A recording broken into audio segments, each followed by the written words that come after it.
Balobi Mikodo, presse en ligne avec Molière Chingala. Tous s'abonner massivement. Ngavi de loin. Na s'abonner, na Mikodo, presse en ligne. Ah, Molière Chingala. C'est très amusant et très mignon. Et Molière Chingala aux fantastique.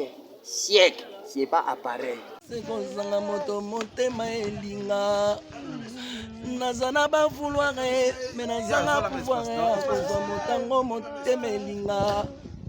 Ebembe ya soso matanga teme soki abungi mokolo na tunaka ye pa ba voisin atako na sila valere pano meliwa nanga nekono moko akoki mpe kolela ye mpona vanda na yo bamvula bien ke opanzi foye me basouvenir eleki bebo nazosouffrire modero vraiment mpona yo papa Molière. Ils ont ce problème qui dit ça caprito fallait l'enco mayo samwe. Il y a vraiment souvenir au tikelinga na balesheke bango pe bazo sekanga bazo yembelanga ya tikalisima moi c'est ali koka mwana magoro. Balobi Mikodo, presse en ligne avec Molière Chingala. Tous s'abonner massivement. Ngavi de loin. Na s'abonner, na Mikodo, presse en ligne. Ah, Molière Chingala. C'est très amusant et très mignon. Et Molière Chingala aux fantastique. Siècle, c'est pas appareil. C'est qu'on s'en moto monte maelinga. Nazana ba vouloir mais nazana pouvoir akozwa motango motemelinga. Ebembe ya soso matanga teme soki abungi mokolo na tunaka ye pa ba voisin atako na sila valere pano meliwa nanga nekono moko akoki mpe kolela ye mpona vanda na yo bamvula bien ke opanzi foye me basouvenir eleki bebo nazosouffrire modero vraiment mpona yo papa Molière. Ils ont ce problème qui dit ça caprito fallait l'enco mayo samwe. Il y a vraiment souvenir au tikelinga na balesheke bango pe bazo sekanga bazo yembelanga ya tikalisima moi c'est ali koka mwana magoro do pe bazo yorke ferkinyam bisous bye. Awa ezali ofele makambutu actualité ofele makambutu ya kitoko ozoluka yango otala awa na micro d'or presse en ligne. C'est bien moi tanti linda olima te losako na yo balongolaka mwasi kaleso na mino te isongolo e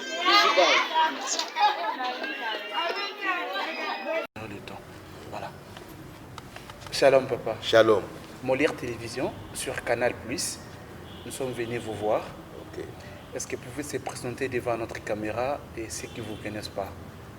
Bon, pour Nabawe Baïbingaïté, Oui.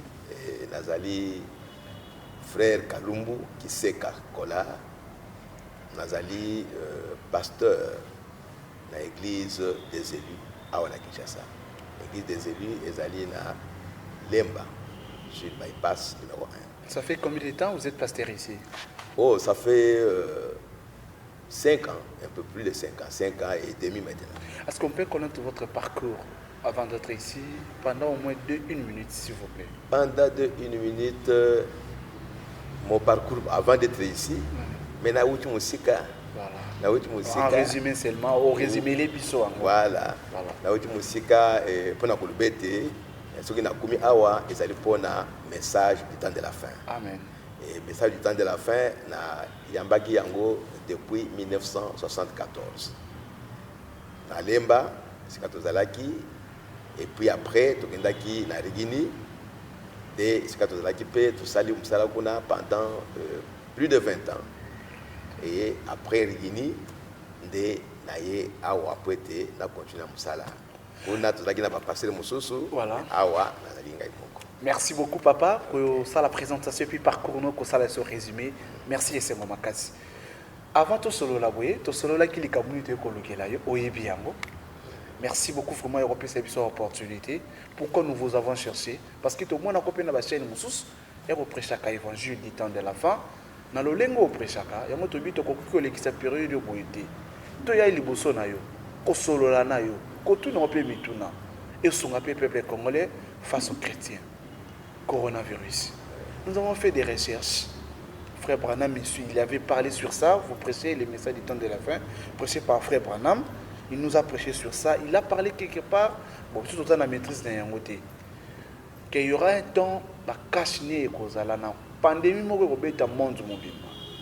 Papa, est-ce que ce n'est pas le moment où le baki va te ma peine à passer à la cave, va comporter la cache-nez? Est-ce que c'est le moment où il y a un comité, tout, ils allaient juste le temps est passé, mais le moment où il y a un bon, au moins, quand il y a la Bible, ils allaient frère Banam Azolobate. Ils allaient Zambé, ils allaient Koloba. Na China, il y a un fléau, il y a un fléau.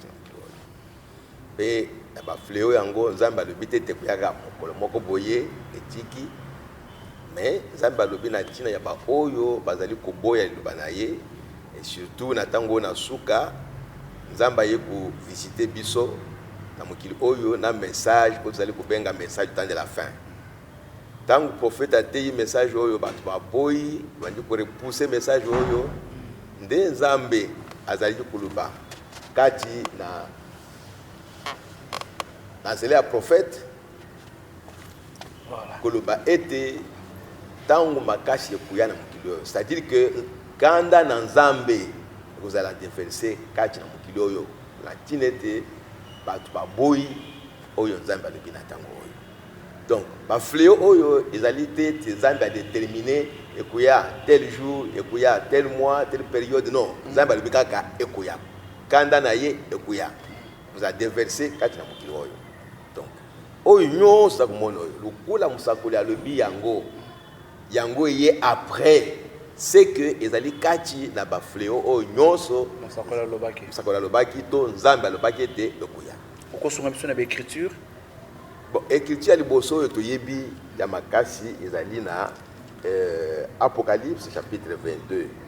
Yoka oyo Yesu Christ yemoko azali kuluba. Je le déclare à quiconque entend les paroles de la prophétie de ces livres. Si quelqu'un y ajoute quelque chose, Dieu le frappera des fléaux décrits dans ces livres. Et si quelqu'un retranche quelque chose des paroles du livre de cette prophétie, Dieu retranchera sa part de l'arbre de la vie et de la ville sainte décrit dans ces livres. Azakoluba na ba oyo bazakoluba tozali ba Kristo. Ce n'est pas ba païen, ba Kristo. Parce que ba Kristo n'est pas kotuku bakisa, to ba kotuku longola. Puis bazana mukando na maboko na bango. Donc déjà Yesu asi alobeli yango ete ba fléau ekuya pona ba oyo to oyo nyonso akobakisa maloba kati na Bible oyo. Ce qui totali période tozana yango. Bon, nazali contre lingumba moko te ngai moko pe nazana lingumba mais biso nyonso ba Kristo. Voilà. Ce que totali ndenge tozali kotambula ndenge tozali koteya mateyi okomona ete tobakisi makambo ebele na Bible oyo. Lokola ndenge nini papa? Makambo ebele tobakisi na Bible oyo Bible eza kolobate. Nakobanda kaka na oyo ya simple. Voilà.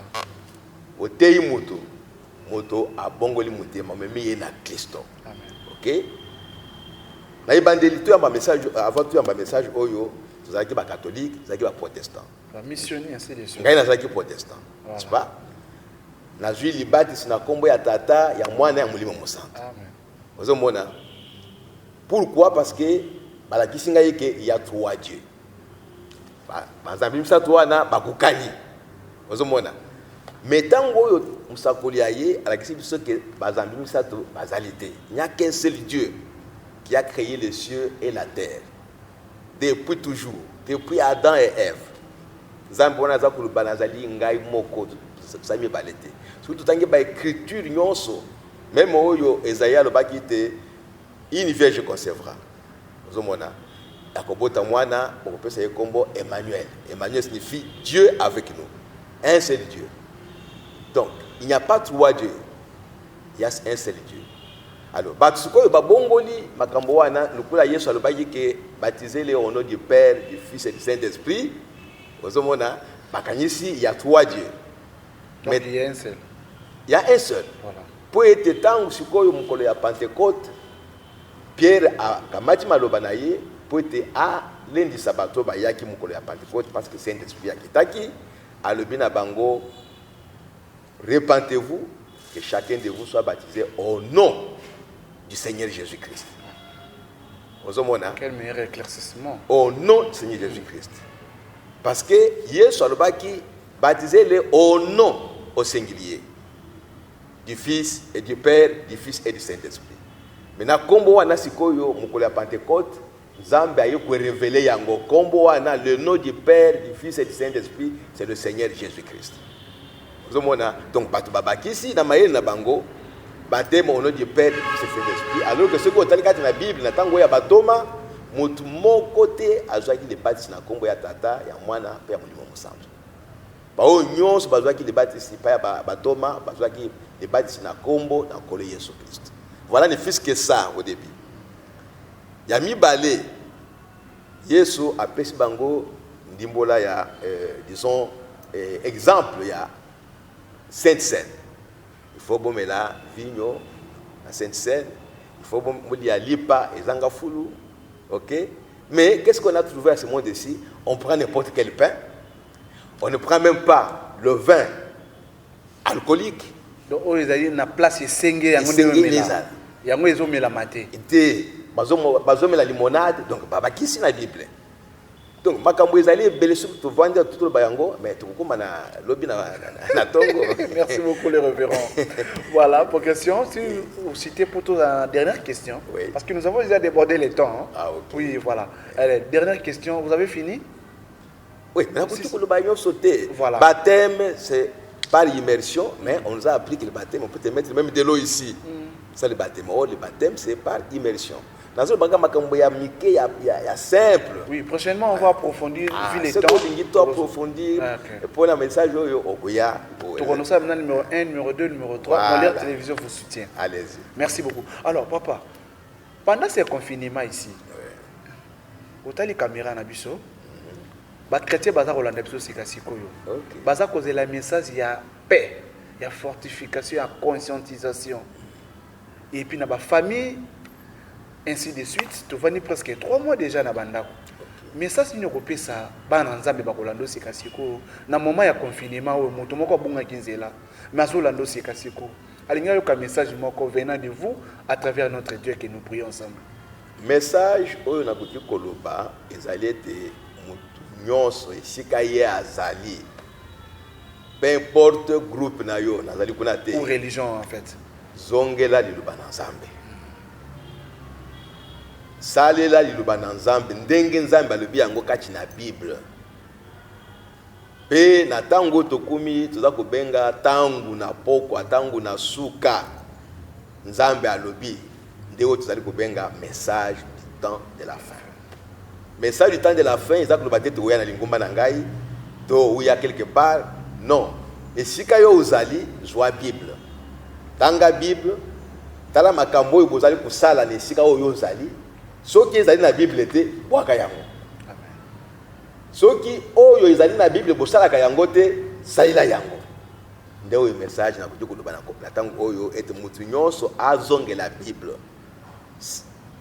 Ou vivre kati na bomo inayo ndenge Bible ezali koloba. Ba ndenge lingumba ezali koloba. Ngai pe nazali lingumba kuti yayo te mais nazongisi yo kati na Bible. Papa, quand on répond de biso be namoni mutu na moko yelinga inasea. D'accord. Moto oyo andimi message ya frère Branham te prêché par Dieu. Est-ce que azape na ngolu ya kokende lola te parce que yo kamaka na profiter ka na motu na wana. Bon, tant que Zamba tindi Noé sur la terre. Moto ya ndimaki message à Noé te. Place na ezala kwa. Non, si je comprends, obetinga moi c'était ma casse. Mais quand on dit voilà, on peut moi malamu pour moto moko comprendre. C'est-à-dire quoi? Moto andimi message te akokota bokondalo la te ou bien moto peut andimi message te makokota bokondalo la. Parce que message c'est quoi? Message c'est la Bible. C'est la Bible. Ah, c'est pour te dire que moto andimi. C'est que tu auras pas confusion ba message to yo karake. Oh, mais celui qui n'a pas écouté le message du frère Branham, akokota lo la te. Alors que tu comprends les messages, c'est parce que tu message message c'est Dieu qui est venu nous révéler la Bible. Amen. Ou Dieu qui est venu nous retourner dans la Bible. à la doctrine apostolique. Parce que Thomas Paul a dit que dans Galates, chapitre 1er, versets 8 et 9, que ceux qui mutumoko ayesima na biso batoma ateye évangile mususu oye ke senyi na oye biso toteyi qu'il soit maudit, qu'il soit anathème. Tu as ta réponse. Merci beaucoup, papa. Tokoba mususu boke na moni okotumbola ngai. Est-ce que pour une église, oui, corps du Christ, oui, la division est permise? La division n'est pas permise. Mais pourquoi aujourd'hui ces derniers temps? Je parle d'une manière générale, Moussa Ilanzambe. Oui. Pourquoi nous pleurons à chaque fois, un mois, une année, 2 ans, 5 ans, église XZ divisée, il y a des parts, ainsi de suite. Papa, oui, parlez-nous à votre connaissance. Division, il faut tout classer en gros dans l'œuvre de la chair, comme toute autre chose qu'on fait qui est en dehors de la parole de Dieu. Mais ça dépend maintenant des motifs. Oyo moko na moko azali kolanda. Ceux qui motifs ezali biblique était. OK? À supposer que tozana yo orinié le banazam. OK? Owangani le banazam. Mais est-ce que nakulanda yo te? Mais la libanda bato monete akaboyi nande konaye. Mais jokande motif oyo ezali kati na ngai ezali motif biblique. Mais so respecter le règle. Voilà. Na monite yo ozali kotambola ndenge Bible lobité. Mais ngai na zuye mokano ete na landa ndenge Bible za koloba. Na kokabwana na yo po ete yo otikala na yo libanda libana Nzambe ngai na tele makati na. Mokokipi kosunga ngai po kolanda ngai kotalisa ngai. Ya solo penza avant na sala yango il faut na talisa yo. Et ceux qui naza koyoka te. Ceux qui naza koyoka te ngai na ka kobondela Nzambe pona yo. Amen. Po ete Nzambe asunga yo. Oh Jésus, où es-tu? Voilà. Mais balobaka, bon, excuse-moi, terme, et ça la monter, balobaka, babenga kabino ba pranamiste. Oui. Tout profiter d'un moment à confiner nous toujours mouloir au monayo, gloire à Dieu. Mais on utilisait trop Bible, mais je n'ai pas vu là où utiliser brochure. Pourquoi? Mais brochure nazana yango. Brochure c'est quoi? Les gens ne comprennent pas. Brochure c'est comme yo sambelaka. Oui, j'ai mon église. Vous avez un pasteur. Exactement. Voilà. Quand votre pasteur est en train de prêcher, vous voyez le plan. Asa lokola conducteur na ngai, lokola asa lokola nzambe na ngai. Que maloba wana za koloba ezali ayete ezali ensemble. Exactement. Et c'est ça la brochure. La brochure c'est une prédication de frère Branham. Mais nzambe yebisa ki était pour enregistrer ma prédication na nyonso. Yango nde tuza bati sous forme ya mikanda ou bien toti yango na cassette, bande. Donc brochure ezali loko mususu c'est une prédication du prophète. Et quand on a prêché, il était loin du Saint-Esprit. Et puis on a condamné que malobo ezali makati na Branham pendant qu'azali prêcher, c'est la parole de Dieu. Ozomona. Bon. Ceux qui ont dit pasteur na yo que maloba na ye ezali parole de Dieu, ngai pe na ndimi que maloba Branham mais la parole de Dieu. Mais vous vous référez trop, vous utilisez trop brochure que la Bible. Juste. Mais aujourd'hui ngai moko na misu na nga mona meso. Mais na moni pe so mi brochure te. Na brochure oyo ezali déjà kati na ngai. Voilà. Ozoyoka. Nous allons na nyonso na kati na ngai parce que ezali parole de Dieu, ezali Bible. La brochure n'est pas autre chose que la Bible révélée. Ce que tu as dit, brochure, comment tu se référer dans la Bible. Bible est le boy, Bible est le boy, Mokolo boy est le boy, Paul est le boy. C'est tout ce que vous trouverez là-bas. Donc cette Bible-là, ce message ici, ces brochures, c'est la parole de Dieu, c'est la Bible. Amen. Donc, frère Bana, pour la Bible, on dit que Nzambe atindi pour na kuzongi sabiso kati na Bible, na doctrine apostolique, na foi apostolique. Merci beaucoup, papa. Nous arrivons pratiquement à la fin de notre entretien avec le révérend pasteur Kalumbu. Ce que tout solo la moins parce que pour nous chiter, que émission na biso. Oui. Ezali boyi. Ezana mutuna moko. Oui. Olinga kinga ina tuna yo. Mais na tikali ko tunu mutuna anate. Alors yo moko zo jouer rôle, o mi poser question, o mi répondre na bande ko baza ko tala biso sekasiko. Voilà, merci beaucoup. Voilà, tu as presque déjà. Au Sungibiso, les tout derniers messages phares pour Nabana Nanzamino, surtout partout dans le monde entier. à travers notre chaîne Molière Télévision Plus sur Canal Plus. Et puis les messages mouvement accord de Christ. Message mobimba pour l'accord de Christ na godiko le baboué. Nzambe azali moko. Ilubana yepe ezali moko. Soki mutandimeli ilubana nzambe ndenge nzambe alobaki yango, il n'y aurait pas toutes ces inimitiés, ces séparations et tout ce qu'il y a. Nous formerons un seul corps de Christ et qui se prépare pour aller à la rencontre du Seigneur Jésus-Christ. Pour être Jésus-Christ, azali kuya bientôt. Azali kuya kuzua lingumba mokote, mais azali kuya kuzua corps naye, son corps, le corps de Christ. Le corps de Christ ezali partout. Moko azali awa, moko azali kuna, moko azali kuna, moko azali kuna. Bao yubandemeli ya solo di lubana nzambe ndenge lubana nzambe ezali. Donc bao baza koyoka ngai bozonga na Bible parce qu'il y a une seule Bible, il y a un seul Seigneur, il y a un seul Dieu, il y a un seul esprit. Donc si tu zongi Seigneur sur la Bible, tu kozala eloko moko pour former un seul corps de Christ qui se prépare pour aller au ciel. Kola pamula bino. Merci beaucoup révérend. Ezali mbala ya liboso, je crois que c'est mbala ya sokate, mbala smaso to bengi to biki to koza tsosu na opportunité ya kozwa biso po de bako solo alisu suli le balanzambi. Merci. Merci beaucoup de Gonangai, kola pambula yo. Pesa pelibuta na yombote. Pe équipe na yo nyonso ya comment vous Molière appelez Télévision. Molière Télévision, pesa bangombote et nakanisi que émission oyo ekoti kusepelisa bino pe ekusepelisa bato mosusu oyo bakuyoka biso. Merci beaucoup. Nzambe abatela bino.